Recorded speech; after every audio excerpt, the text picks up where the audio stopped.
পড়াশোনা ঠিক মতো করো তো? তোমরা কেমন আছো? কেমন আছো? কেমন আছো?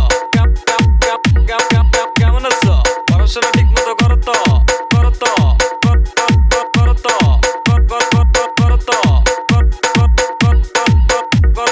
করো তো?